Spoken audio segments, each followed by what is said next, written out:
বীরভূম জেলার লাপুর বিধানসভার আমোদপুরে নতুন বাজার সমিতির ভিত্তিপ্রস্তর স্থাপন করলেন রাজ্যের কৃষি বিপণন মন্ত্রী বেচরাম মান্না।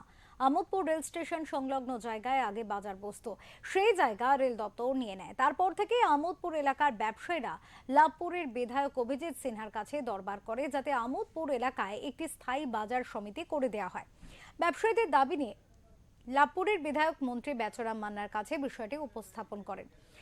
সবকিছু বিবেচনা করে মন্ত্রীর দপ্তর সবুজ সংকেত দেয় নতুন বাজার সমিতি তৈরি করার। আনুষ্ঠানিকভাবে বৃহস্পতিবার আমোদপুরের সরকারি জায়গায় নতুন বাজার সমিতির ভিত্তিপ্রস্তর স্থাপন করা হলো। 5,32,00,000 টাকা ব্যয়ে তৈরি হবে নতুন বাজার সমিতি, আর এতে খুশি আমোদপুর এলাকার ব্যবসায়ীরা।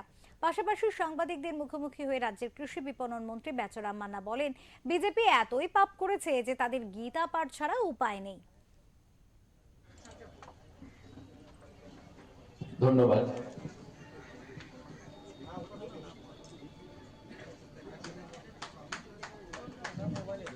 বীরভূম জেলা নিয়ন্ত্রিত বাজার সমিতির অধীনে আমোদপুর বাজারের ভিত্তিপ্রস্তর এই মুহূর্তের স্বাগত ভাষণ দেওয়ার জন্য আমি আহ্বান জানাচ্ছি পশ্চিমবঙ্গ সরকার।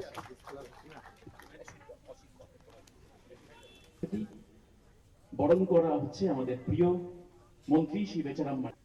দেখুন, আপনারা সকলেই জানেন যে আহমদপুর স্টেশন সংলগ্ন একটি বাজার ছিল, যে বাজারে দোকানদার এবং হকার মিলিয়ে প্রায় 220 জনের মতো রেল বেআইনিভাবে তাদের উচ্ছেদ করেছে। প্রায় দীর্ঘ 50 বছরেরও বেশি সময় ধরে এই বাজার চলছিল।